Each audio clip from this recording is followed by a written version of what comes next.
The rain had just started when the security guard grabbed Marcus Reed by the arm. Cold fluorescent lights hummed above the marble floor of the downtown bank lobby. Marcus stood still, soaked from the storm outside, a worn backpack hanging from one shoulder.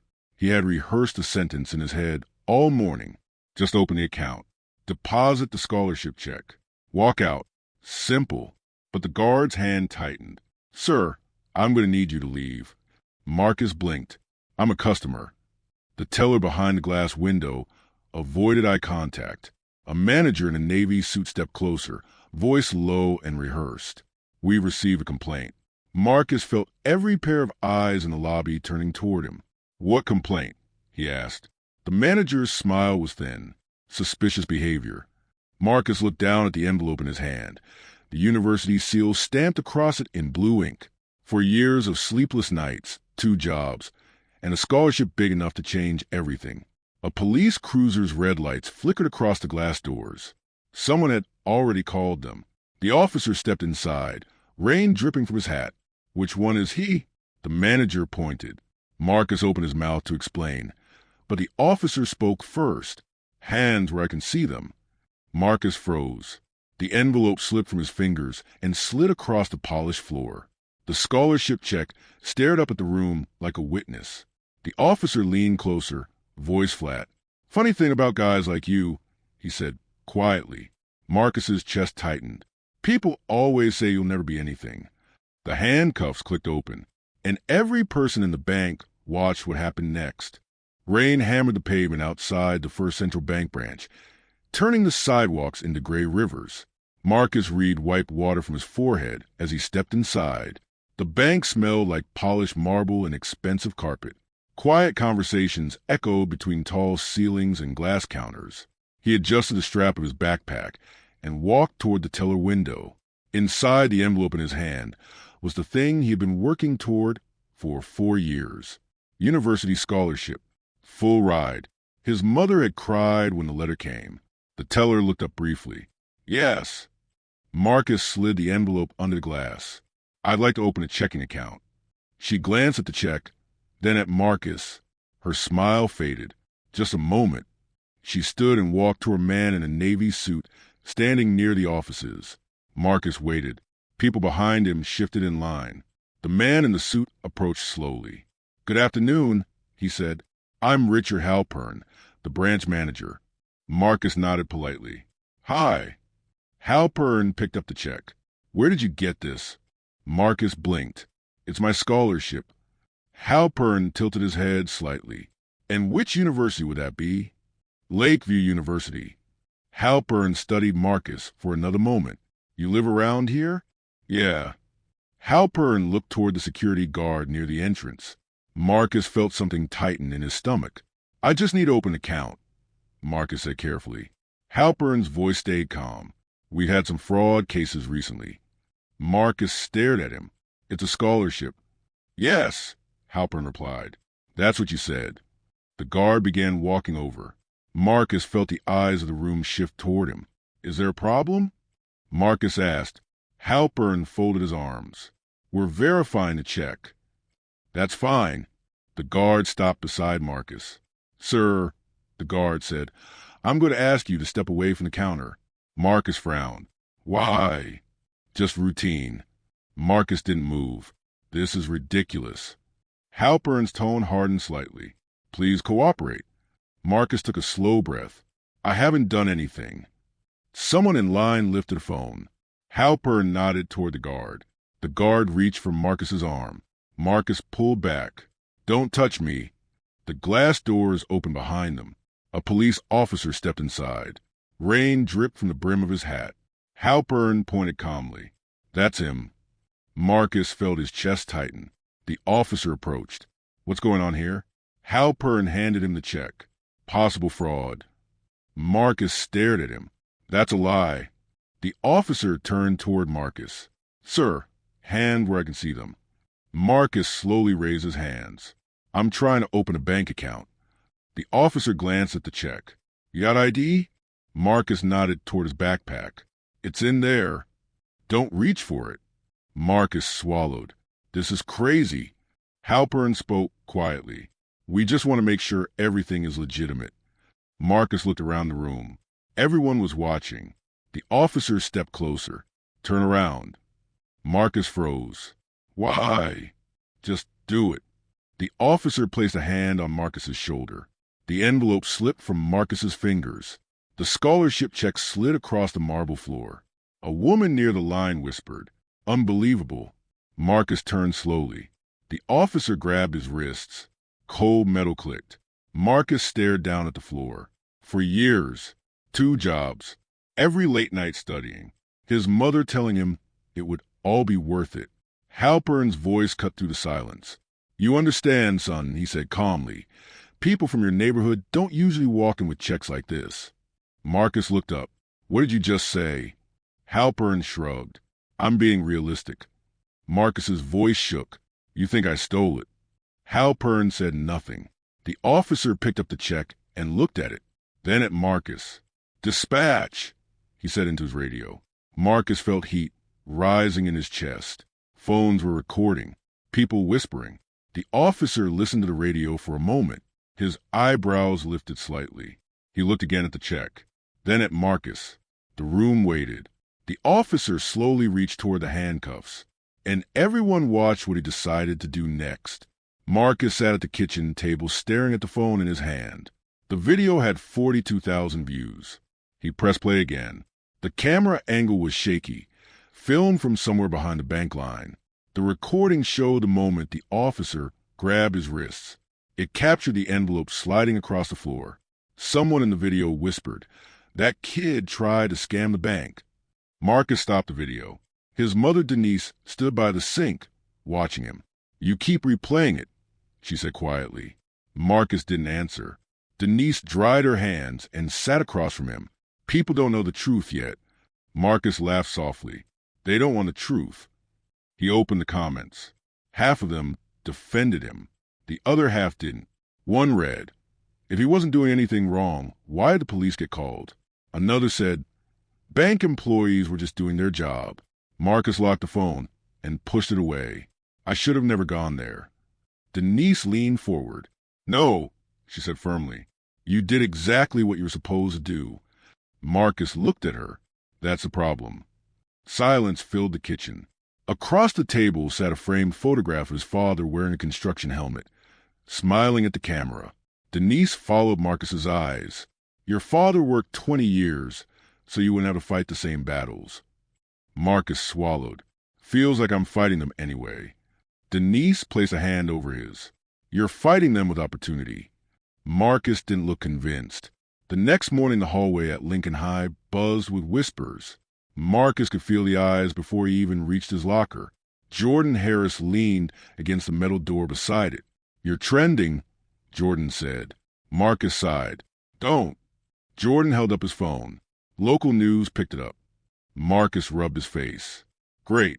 2 students walked past. One of them glanced back. "That's the bank kid," he whispered. Marcus closed his locker harder than necessary. Jordan lowered his voice. "You okay?" Marcus shrugged. "Depend what you mean by okay." A teacher approached from down the hallway. "Marcus," she said gently, "I'm sorry for what happened." Marcus forced a polite smile. "Thank you." She hesitated. "Well, the bank probably thought something was wrong." Marcus stared at her. "You saw the video?" "Yes, but misunderstandings happen." Jordan shook his head. "Sure they do." The teacher quickly walked away. Marcus exhaled slowly. "Misunderstanding," he repeated. Jordan bumped his shoulder. "Don't let this town shrink you." Marcus looked around the hallway. It already had. At lunch, Marcus carried his tray past a group of football players. One of them spoke loud enough to be heard. "Bet he won't last a month at college." Marcus stopped. Another player laughed. "Those schools just need diversity numbers." Jordan turned. "You want to repeat that?" The table fell quiet. Marcus grabbed Jordan's arm. "Leave it." Jordan looked at him. "You're just going to let that slide?" Marcus shook his head. "They already decided who I am." Jordan studied him. "And what are you going to do about it?" Marcus didn't answer. That evening, the local news aired a short segment. Richard Halpern stood outside the bank, wearing the same calm expression. This situation was simply a misunderstanding, he told the reporter. Standard fraud precautions were taken. The reporter asked, some viewers say the student was unfairly targeted.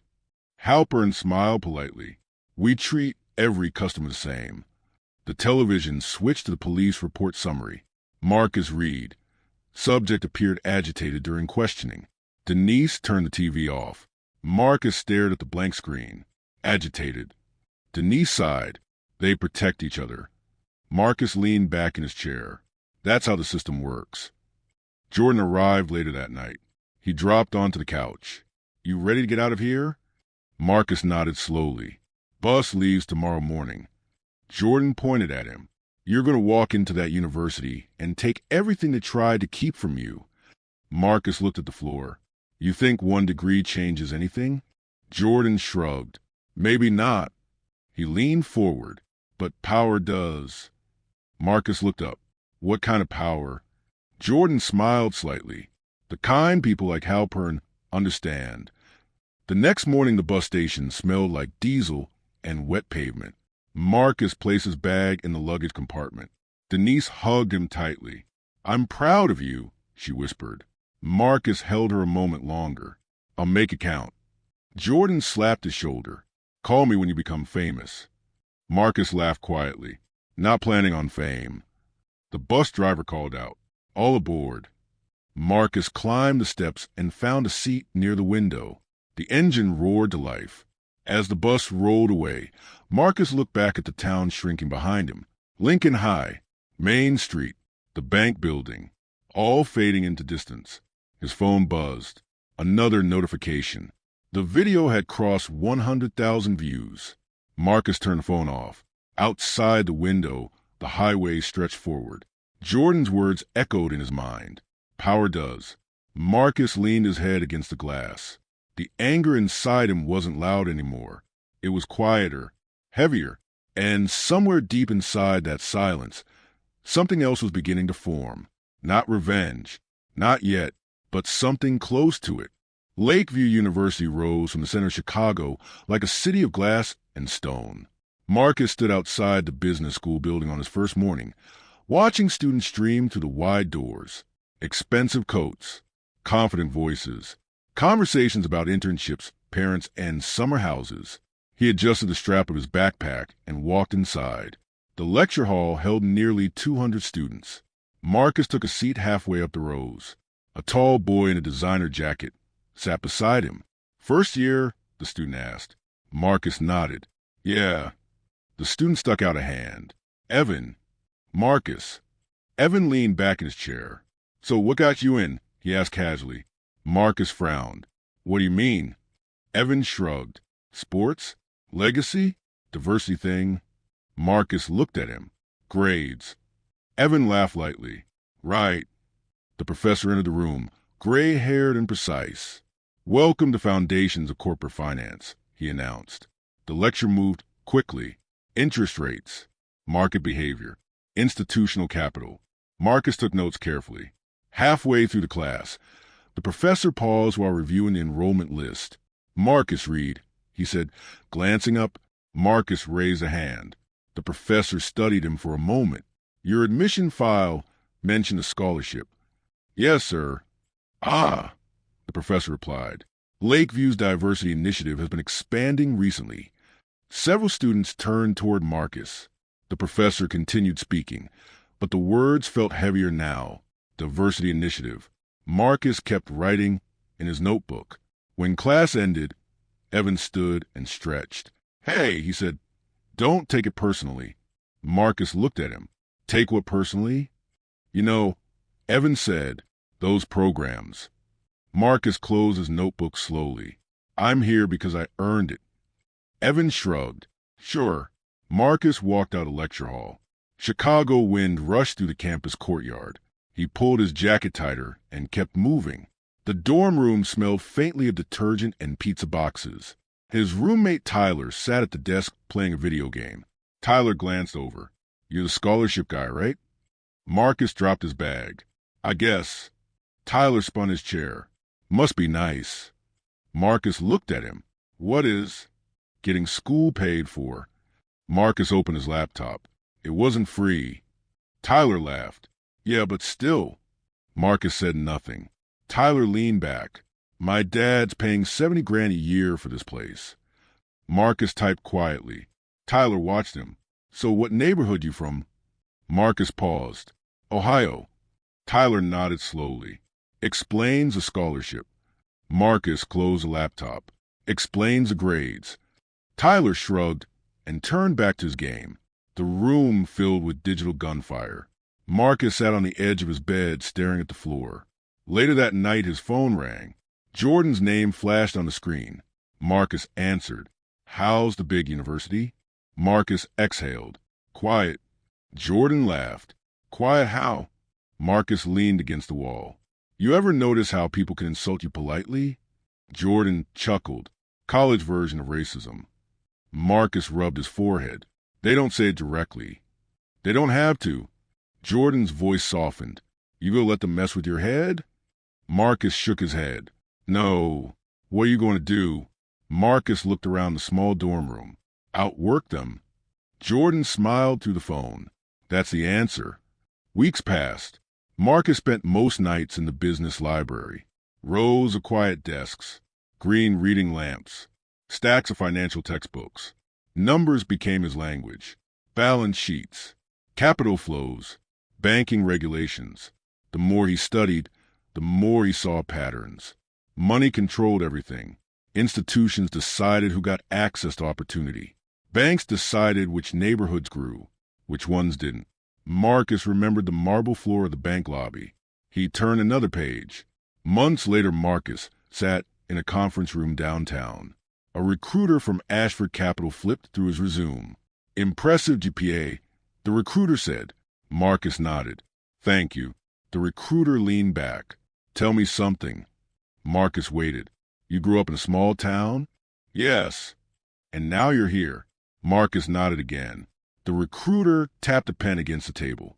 Finance can be demanding. Marcus didn't speak. Clients expect professionalism. Marcus held his gaze. I understand. The recruiter studied him. You feel comfortable in environments like this? Marcus knew the question wasn't about the office. Yes. The recruiter folded Marcus's resume. Competition is intense. Marcus replied calmly. I'm used to that. The recruiter stared a moment longer. Then he smiled slightly. We'll be in touch. 3 days later, Marcus sat in the dorm lounge staring at his email. Tyler walked past. You still grinding? Marcus ignored him. The screen refreshed. A new message appeared. Ashford Capital. Internship decision. Marcus opened it. Congratulations. We are pleased to offer you a summer analyst position. Marcus read the sentence twice. Tyler glanced over his shoulder. Whoa. Marcus slowly leaned back. Tyler shook his head. Ashford. Marcus nodded. Tyler whistled. Half the finance department applied there. Marcus closed the laptop. Outside the window, Chicago lights stretched across the skyline. Marcus thought about the bank, the police, the whispers. He picked up his phone. Jordan answered on the first ring. Well, Marcus smiled for the first time that day. I got it. Jordan laughed loudly. Told you. Marcus looked out at the city. The quiet rooms were still there. But now he understood something. Power didn't live in loud arguments. It lived in offices, boardrooms, institutions. And Marcus had just been invited inside. Ashford Capital occupied 30 floors of mirrored glass in downtown Chicago. Marcus stood in the lobby on his first day wearing a borrowed suit and holding a thin leather notebook. Dozens of interns filled the elevator beside him. Conversations bounced off the steel walls. My dad said private equity is where the real money is. My uncle's partner here. Goldman offered me an interview next summer. Marcus stayed quiet. The elevator doors opened on the 29th floor. Rows of desks stretched across the trading room like a grid of glowing screens. Phones ringing, keyboards clacking, numbers scrolling endlessly. A tall man in a gray suit approached the interns. I'm Daniel Pierce, he said, managing director. The room fell silent. You're here because you're supposed to be the best. He paused. We'll see. Marcus was assigned to an analyst team led by a supervisor named Kyle Benton. Kyle looked barely older than the interns. All right, Kyle said, dropping a stack of folders onto the desk. You're all here to help with market research. He pointed to Marcus. You. Marcus. Right, Kyle said. You'll handle regional bank data. Marcus nodded. Kyle leaned closer. No mistakes. Marcus sat at the workstation. A spreadsheet opened across two monitors. Hundreds of regional banks. Assets. Branches. Loan portfolios. Marcus scanned the columns. Patterns began forming almost immediately. Several banks across the Midwest were shrinking at the same time, deposits falling, loan approvals tightening, regulatory pressure rising. Marcus worked through lunch, through the afternoon, through the evening. At 8:30 p.m., most interns had gone home. Kyle walked past Marcus's desk. You're still here? Marcus didn't look up. I think something's happening with the regional banks. Kyle shrugged. They're always struggling. Marcus turned the monitor, not randomly. Kyle glanced briefly. Look tomorrow, he said. Right now we're closing a deal. Marcus stayed another 2 hours. Numbers rearranged themselves in his head. Small banks disappearing. Large institutions absorbing them. But there was a pattern. A wave. Regional consolidation. Marcus built a projection model. If the trend continued, dozens of banks across the Midwest would collapse or merge within 5 years. The next morning, Marcus printed the report and placed it on Kyle's desk. Kyle flipped through the pages quickly. You built this? Marcus nodded. It predicts consolidation. Kyle frowned slightly. You're an intern. I know. Kyle dropped the pages. Focus on the assigned work. Marcus returned to his desk. 2 days later, the office buzzed with unusual activity. Executives moved between conference rooms. Marcus walked past a meeting room and stopped. Through the glass wall, he saw Kyle standing beside a presentation screen. Slides flipped across the monitor. Marcus's charts. Marcus's projection model. Kyle pointed at the graphs. Regional consolidation across Midwest markets. Marcus stared. His hands tightened. The meeting ended 20 minutes later. Executives filed out. Kyle stepped into the hallway. Marcus walked toward him. You used my model. Kyle adjusted his tie. Relax. You didn't mention me. Kyle sighed. Marcus, this is how the industry works. Marcus didn't move. That model was my work. Kyle lowered his voice. You're an intern. Marcus held his gaze. I'm also the one who built the analysis. Kyle glanced around. You should be grateful I even presented it. Marcus stepped closer. Grateful? Kyle rolled his eyes. Look, you helped. That's enough. A voice behind him interrupted. I'd like to hear more about that model. Both men turned.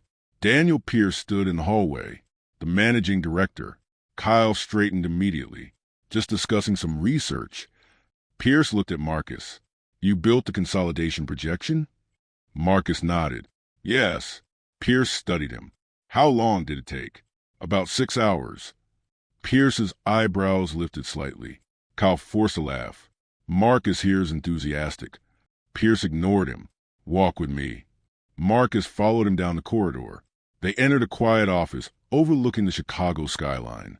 Pierce closed the door. Explain the model. Marcus stepped toward the whiteboard. Regional banks. Deposit pressure. Federal regulations. Marcus sketched arrows and numbers as he spoke. Pierce listened without interrupting. 10 minutes later, Marcus finished. Pierce leaned back in his chair. You're predicting 32 mergers in 5 years. Yes. Pierce tapped the desk thoughtfully. That would reshape the regional banking sector. Marcus nodded. Pierce glanced at him again. Where did you learn to see patterns like this? Marcus thought of the bank lobby, the scholarship check, the systems behind the humiliation. Observation, Marcus said quietly. Pierce smiled slightly. That's rare. Kyle knocked and entered the office. Everything good? Pierce looked at him. You presented Marcus's model. Kyle nodded. Yes. Pierce folded his hands. Next time, credit the person who built it. Kyle froze. Of course. Pierce turned back to Marcus. Finish developing the projection. Marcus blinked. You want a full report? Yes. Pierce stood. And Marcus? Yes. If the numbers hold, Asher will need analysts who understand the shift. Marcus waited. Pierce extended his hand. Keep doing work like this. Marcus shook it. Thank you. 2 weeks later, Marcus sat at his desk when an email appeared from Daniel Pierce. Subject, future position. Marcus opened it. Ashford Capital would like to offer you a full-time analyst position upon graduation. Marcus read the message twice. Across the trading floor, Kyle avoided looking at him.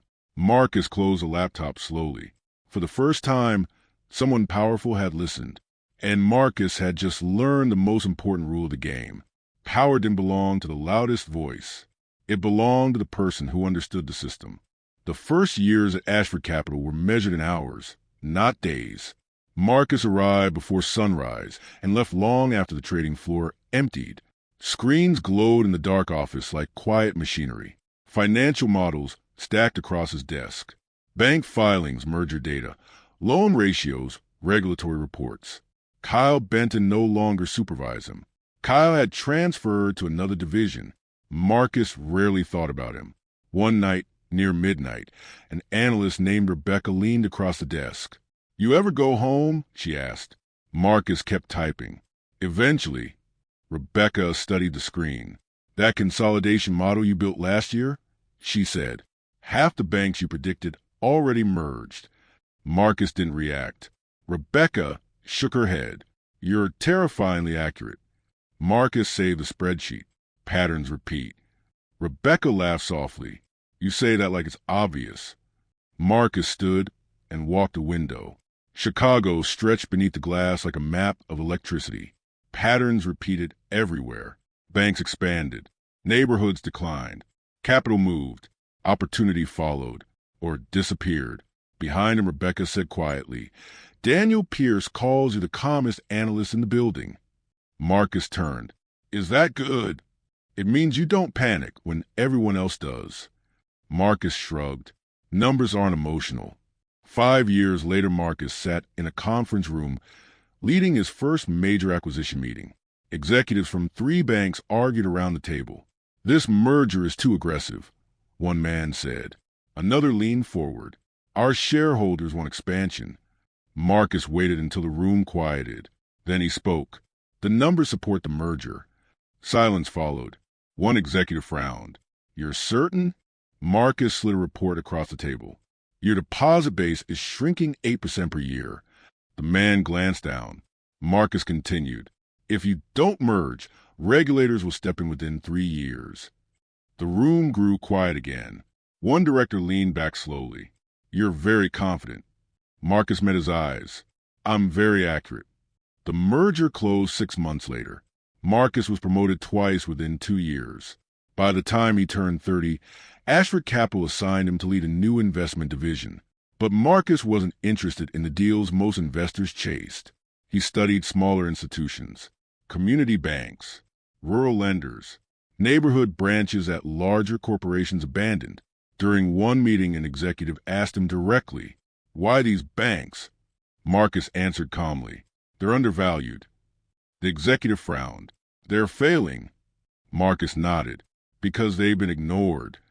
The room fell quiet.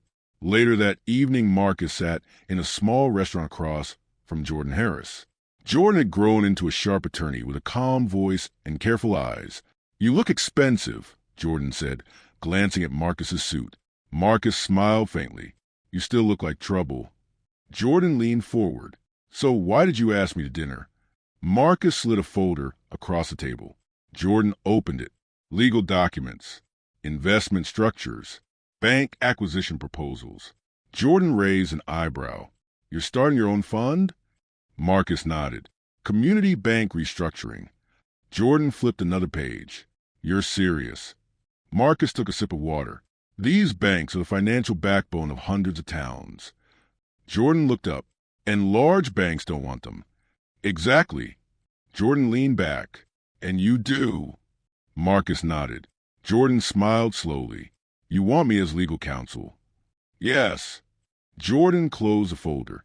You always had dangerous ideas. Marcus shrugged. Systems can change. Jordan tapped the folder. You realize rebuilding banks is harder than predicting their collapse.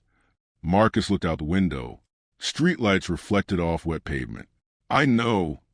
Jordan studied him carefully. This about the bank back home? Marcus didn't answer. Jordan sighed. Thought so. 2 years later, Marcus Reed Capital launched its first acquisition, a failing community bank in Missouri. Within 18 months, Marcus replaced outdated technology, rewrote lending guidelines, and expanded small business credit programs. Deposits doubled. Loan approvals rose. Local businesses reopened. Word spread through financial circles. Marcus acquired another struggling bank. Then another. 3 years later, a financial magazine published a profile. The headline read, "The Quiet Architect of a New Banking Model." Jordan dropped the magazine on Marcus's desk. You're famous now. Marcus glanced at the article. Temporary. Jordan sat down. You rebuilt 6 banks. Marcus nodded. 7 next month. Jordan pointed at the article. They say your lending policies are reshaping community finance. Marcus closed the magazine. They're correcting it. Jordan leaned forward. You ever going to talk about what started this? Marcus stared at the desk for a moment. Then he spoke quietly. Every system shows you what it values. Jordan waited. Marcus looked out the office window. In his mind, he could still see the marble floor, the scholarship checks sliding across it, the handcuffs, the whispering voices. Jordan watched him. You never forgot. Marcus shook his head slowly. No. Jordan nodded. Good. Marcus turned back to his computer. Numbers filled the screen again. Banks, branches, markets, systems. Marcus typed a new acquisition target into the model. Another regional institution. Another struggling network. Another opportunity. And somewhere beneath all the spreadsheets and projections, one memory continued to burn quietly. The day a room full of strangers decided he was nobody. Marcus never forgot, and he never stopped building the power to prove them wrong. Marcus's office overlooked the Chicago River. Morning light reflected off the water and scattered across the glass walls. The conference table was already covered in printed reports when Jordan walked in. You've been up since 5 again, Jordan said. Marcus didn't look up from the laptop. 4:30. Jordan dropped a folder onto the table. Your analyst flagged something interesting. Marcus turned the screen toward him. A financial report filled the display. Regional Trust Banking Group. 47 branches across 3 Midwestern states. Declining deposits. Rising regulatory warnings. A network slowly collapsing. Marcus skimmed the numbers. Loan defaults climbing. Technology outdated. Corporate debt increasing. Jordan leaned against the table. Board thinks the chain is too unstable. Marcus nodded. That's why it's valuable. Jordan crossed his arms. You're the only person who sees value in a collapsing bank network. Marcus opened another document. Because everyone else sees collapse. Jordan waited. Marcus zoomed in on a branch map. Red markers scattered across the Midwest. Then one location appeared in the center of the screen. Marcus stopped moving the cursor. Jordan noticed. What? Marcus leaned closer to the monitor. The address looked familiar. Too familiar. Jordan stepped around the table. What is it? Marcus pointed quietly. Lincoln, Ohio. Jordan frowned. That's your town. Marcus nodded slowly. Jordan studied the branch listing. First Central Bank, Lincoln Branch. Marcus felt a tightening in his chest. He clicked the branch photo. The image filled the screen. Stone exterior. Tall glass doors. Inside the building, the marble lobby reflected bright white lights. Marcus leaned back in his chair. Jordan watched his expression change. Same place. Marcus nodded. The same bank. Silence settled across the room. Jordan looked down at the executive chart in the report. Regional Director. He paused. Well, Jordan said slowly. Marcus read the name before Jordan finished. Richard Halpern. The letters felt heavier than they should. Jordan exhaled. You're kidding. Marcus closed the laptop. No. Jordan walked toward the window. 15 years. Marcus said nothing. Jordan turned back. You could just pass on this deal. Marcus looked at the table. The numbers, the projections, the opportunity. Jordan studied him. You don't have to reopen that door. Marcus stood. He walked to the window beside Jordan. Chicago traffic moved slowly beneath them. Do you know what I realized that day? Marcus asked quietly. Jordan waited. Marcus kept his eyes on the river. It wasn't about one man. Jordan nodded slightly. Marcus continued. It was about the system that protected him. Jordan looked back at the table. The bank report. The failing network. So you're thinking acquisition. Marcus didn't answer immediately. Jordan walked back to the table and flipped through the financial documents. Debt is heavy, Jordan said. Branch is closing. Board will fight this. Marcus returned to the table. He opened the laptop again. A financial projection filled the screen. If we acquire controlling interest, Marcus said calmly, we restructure the entire chain. Jordan studied the numbers. Technology overhaul. New lending policies. Community reinvestment. Marcus nodded. Jordan looked up. And Hal Pern? Marcus's voice stayed level. He works for the institution. Jordan leaned back slowly. You realize what that means? Marcus met his eyes. Yes. Jordan tapped the table. The board will question your objectivity. Marcus folded his hands. Then we show them the numbers. Jordan stared at the screen again. You've already modeled this. Marcus nodded. 3 months ago. Jordan laughed quietly. You knew. Marcus closed the spreadsheet. I suspected. Jordan looked at the photo of the bank branch again. Funny thing, he said. Marcus waited. Jordan pointed at the marble lobby image. That floor. Marcus felt the memory rise immediately. The scholarship checks sliding across it. The handcuffs. The whispering voices. Marcus looked away from the screen. Jordan watched him carefully. You're not doing this for revenge. Marcus shook his head. No. Jordan crossed his arms. Then why? Marcus spoke slowly. Because systems change when ownership changes. Jordan nodded once. That's a dangerous sentence. Marcus picked up the acquisition report. Only to people who benefit from the old system. Jordan walked toward the door. I'll prepare the legal structure. Marcus called after him. Jordan. Jordan turned. Yeah. Marcus looked back at the branch photo.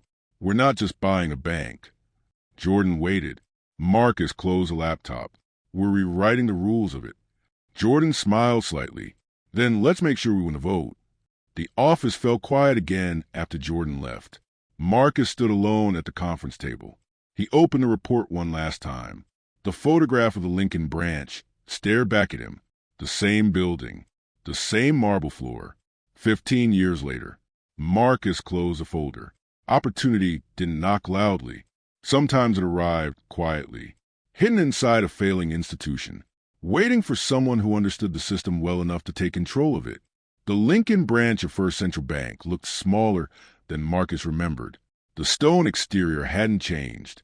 Neither had the tall glass doors. Marcus stood outside the entrance for a moment, watching the reflection of the street behind him. 15 years. A black sedan waited at the curb. 2 executives from Regional Trust stood beside him reviewing documents. You ready, Mr. Reed? One asked. Marcus nodded once. He pushed the door open. The air inside smelled faintly of polish and paper.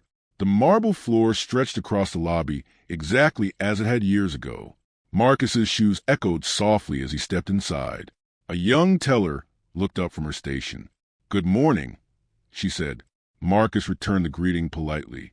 Behind him, the executives entered, followed by Jordan carrying a leather briefcase. Jordan glanced around the lobby. This place hasn't changed. Marcus looked down briefly at the floor. No, he said quietly. It hasn't. They were escorted down a hallway toward the conference room. Glass walls lined the corridor. Employees inside offices watched them pass. Jordan leaned closer. Board members are already here. Marcus nodded. The conference room door opened. A long table filled the center of the room. 8 executives sat waiting, documents stacked in front of them. One man stood when Marcus entered. Marcus Reed, he said, extending his hand. "Welcome." Marcus shook it calmly. "Thank you." Chairs shifted as everyone took their seats. Jordan sat beside Marcus.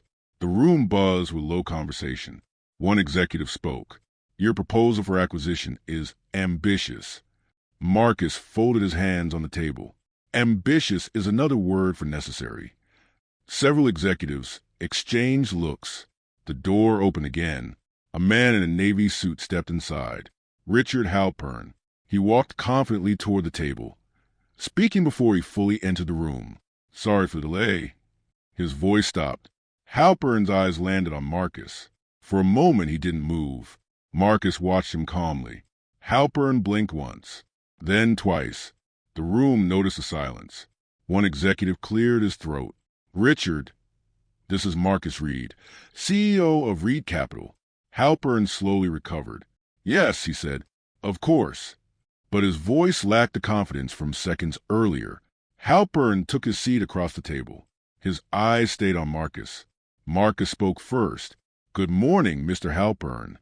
Halpern forced a small smile. "Good morning." The room settled again. One board member gestured toward Marcus. "Mr. Reed will walk us through the acquisition structure." Marcus opened the folder in front of him. "Our firm proposes full acquisition of Regional Trust Banking Group." Charts appeared on the screen behind him. Debt restructuring, technology investment, branch modernization. Marcus spoke calmly. Jordan noticed Halpern watching Marcus instead of the slides. After 10 minutes, one executive leaned forward. "This plan replaces most regional leadership positions." Marcus nodded. "Correct." Halpern finally spoke. "And what happens to current directors?" Marcus met his gaze. "Some will remain." Halpern leaned back slightly. "And others?" Marcus's voice remained steady. "The system will evolve." Silence lingered. Halpern tapped his pen against the table. "You seem very confident about restructuring an institution you didn't build." Marcus replied without hesitation. "Institutions don't belong to the people who built them." The room grew quieter. "They belong to the people responsible for their future." One board member nodded thoughtfully. Halpern folded his arms. "And you believe that's you?" Marcus opened another folder. "I believe the numbers support it." He slid the folder across the table. It stopped in front of Halpern. Halpern glanced down. The top page showed the acquisition agreement. Legal language. Ownership transfer. Control the bank network. Halpern flipped the page. A printed photograph appeared beneath the documents. Halpern froze. The image showed a younger Marcus standing in the bank lobby, hands behind his back, a police officer beside him, the scholarship check visible on the floor, the still image from a viral video. The room slowly noticed Halpern's reaction. One executive leaned forward. "What is that?" Halpern didn't answer. Marcus spoke calmly. 15 years ago, I walked into this building with a scholarship check." The room went silent. Halpern looked up. His face had lost color. Marcus continued. "The branch manager believed the check might be fraudulent." No one spoke. Marcus folded his hands. The police were called. A board member glanced between Marcus and Halpern. Halpern cleared his throat. "I'm sure there's some misunderstanding." Marcus looked at him steadily. "Is there?" Halpern forced a laugh. "That was a long time ago." Marcus nodded slightly. "Yes." Halpern shifted in his chair. "I don't recall the details." Marcus studied him. Memory can be selective. Jordan watched the room carefully.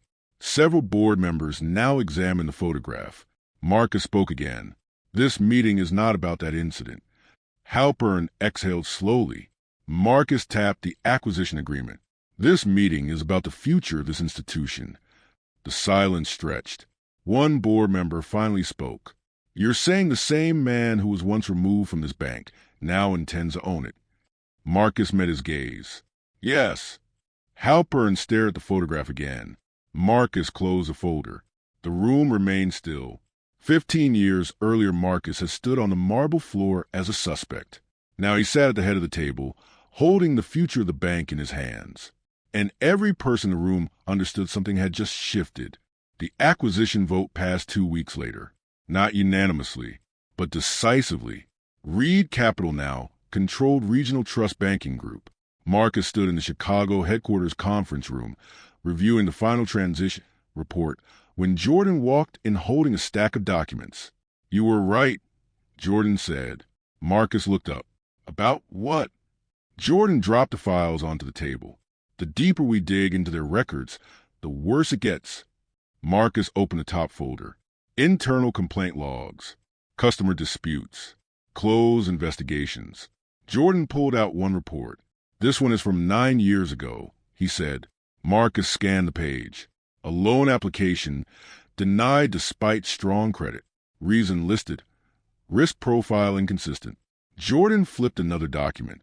"Here's another," he said. "Small business loan rejected.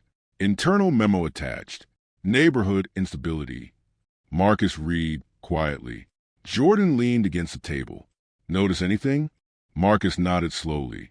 "The same neighborhoods." Jordan crossed his arms. Repeatedly. Marcus flipped through more files. Account closures flagged for verification concerns. Customer identification requests that appeared only in certain zip codes. Jordan said quietly, "It's a pattern." Marcus closed the folder. "Not a coincidence." Jordan pulled another document from the stack. Internal employee complaint. Marcus read the statement. A former branch employee had reported pressure to flag certain customers for extra scrutiny. Jordan pointed to the name at the bottom. Submitted to regional management. Marcus looked at the signature line above the decision. Richard Halpern. Jordan spoke carefully. "Dismissed due to insufficient evidence." Marcus leaned back slowly. "How many of these reports are there?" Jordan sighed. "More than 30. Marcus looked out the conference room window. Chicago traffic crawled below. "Start preparing a formal review." Jordan nodded. "Already did." 2 days later, the financial press began asking questions. A reporter from a national paper called Jordan first. "We're reviewing documents tied to the regional trust acquisition," the reporter said. Jordan replied calmly. "Public filings are available through standard channels." The reporter hesitated. "There's also an old video circulating again." Jordan knew immediately which one. "That video is public record." The reporter continued. "It appears the CEO of Reed Capital was once detained at a regional trust branch." Jordan said nothing. "Does Mr. Reed intend to comment?" Jordan answered simply, "No." Within 24 hours, the video resurfaced online. The footage looked older now, lower resolution, but the moment remained clear. Marcus standing in the bank lobby, hands restrained, scholarship check on the floor. The caption on the news site read, "The man who now owns the bank once detained him." News programs began discussing the acquisition. A commentator spoke on television. "This raises serious questions about the bank's past conduct." Another analyst added, "especially given internal reports now surfacing." Meanwhile, Halpern held a press conference at the regional headquarters. Cameras filled the room. "This situation is being misrepresented," Halpern said. "A single misunderstanding 15 years ago is now being exaggerated." A reporter raised her hand. "What about the internal lending reports?" Halpern adjusted his tie. "Our bank follows strict compliance standards."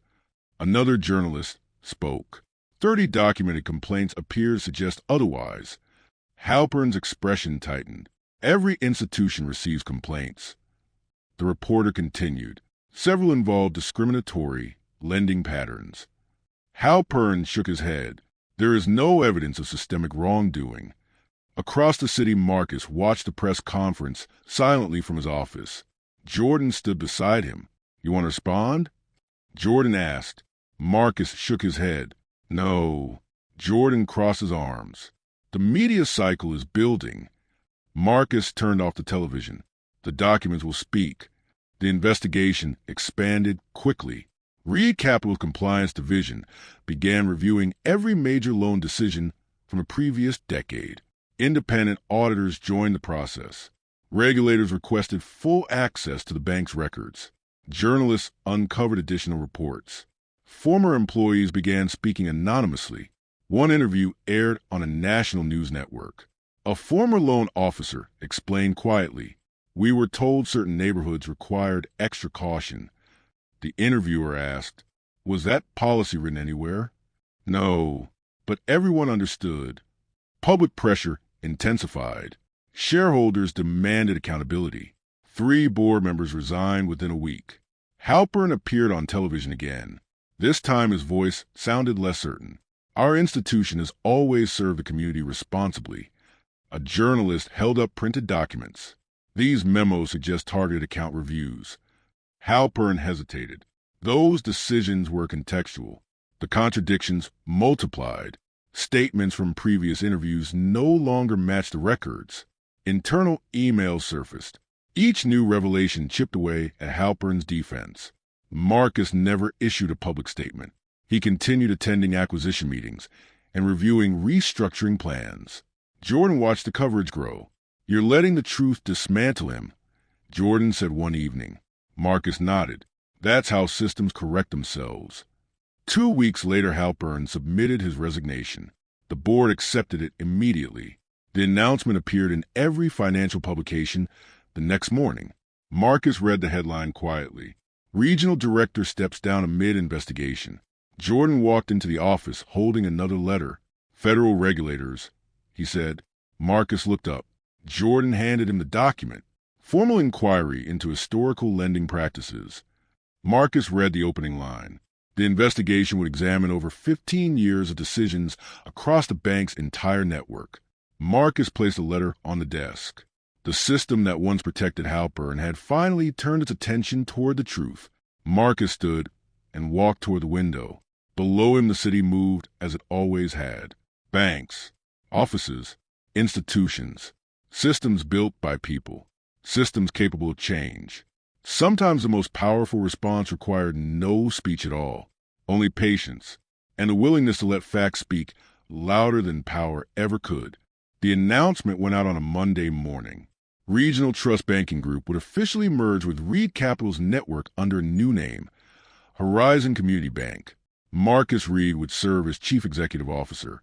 Across 47 branches, employees gathered in conference rooms and watched the live stream announcement on office monitors.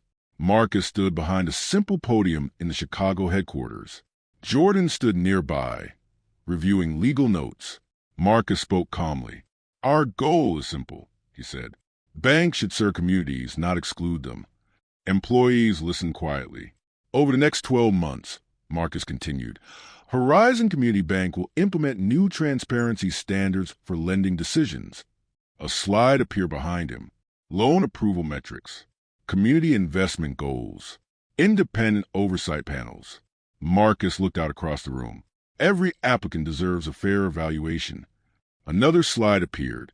Bias accountability training, customer review systems, neighborhood investment funds. Marcus continued speaking. "These policies are not public relations tools."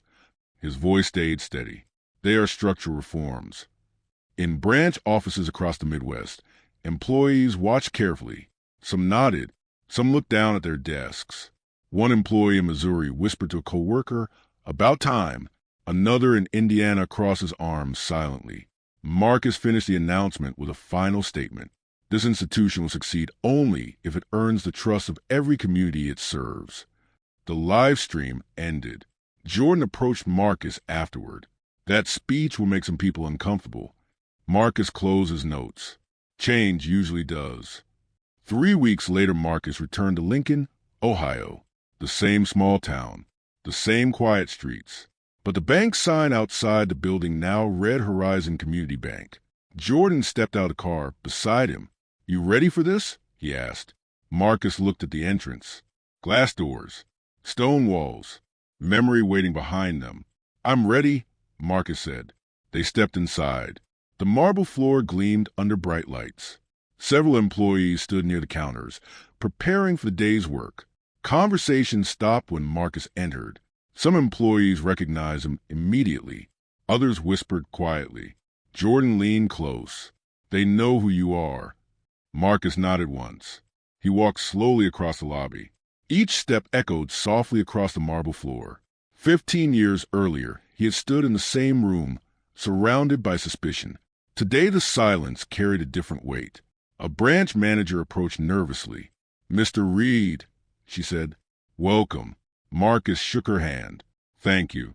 She gestured toward the staff. "Everyone here is excited about the new direction." Marcus studied the room. Some faces looked hopeful, others uncertain. A few avoided eye contact entirely. Marcus understood all of it. Change forced people to confront what came before. Jordan stepped aside as Marcus walked toward the center of the lobby. He looked down briefly at the marble floor. The memory returned instantly. The scholarship checks sliding across the surface. The cold metal of the handcuffs. The quiet judgment in strangers' eyes. Marcus lifted his head again. The bank doors opened. A young student stepped inside. Rain dotted the boy's jacket. He held an envelope tightly in both hands. Marcus recognized a nervous hesitation immediately. The student approached the counter slowly. "I'd like to open an account," the boy said quietly. The teller smiled politely. "Of course." Marcus walked toward them. The student noticed him and stepped aside nervously. "Sorry," the boy said. Marcus shook his head. "No problem." Marcus glanced down. The envelope had a university seal printed across it, the same kind Marcus once carried. The student noticed Marcus looking. "It's my scholarship," he said quickly. Marcus nodded. "That's a good reason to be here." The student shifted slightly. "I wasn't sure if I had the right documents." Marcus smiled. "You do." The student relaxed slightly. Marcus extended a hand. "I'm Marcus." The student shook it. "Eli." Marcus gestured toward the teller. "Eli, welcome to Horizon Community Bank." Eli looked confused. "You work here?" Jordan chuckled softly from across the lobby. Marcus answered calmly. "Yes." Eli glanced around. "What do you do?" Marcus smiled slightly. "I help run the place." The teller handed Eli a form to sign. Marcus watched the boy carefully. The same nervous energy. The same hope. Marcus spoke quietly. "Opening that first account feels bigger than people expect." Eli nodded. "My mom said the same thing." Marcus looked around the lobby once more. Employees watched the interaction silently. Marcus turned back to Eli. "Remember something," Marcus said. Eli looked up. Marcus smiled. "No one here is a nobody." Eli nodded slowly. "Thank you." Marcus stepped back as the teller processed the account. Jordan approached him quietly. "Full circle," Jordan said. Marcus looked across the marble floor. "Yes." Outside the windows, the town moved quietly through another ordinary morning. Cars passed. Shops opened. Life continued. Inside the bank, the system had begun to change. But Marcus understood something most people did not. Justice never erased what happened before. The memory remained. The humiliation. The silence. The long road back to this moment. Marcus looked around the lobby one final time. Survival had built something stronger than revenge ever could, and the system that once tried to erase him now carried his name at the top of it.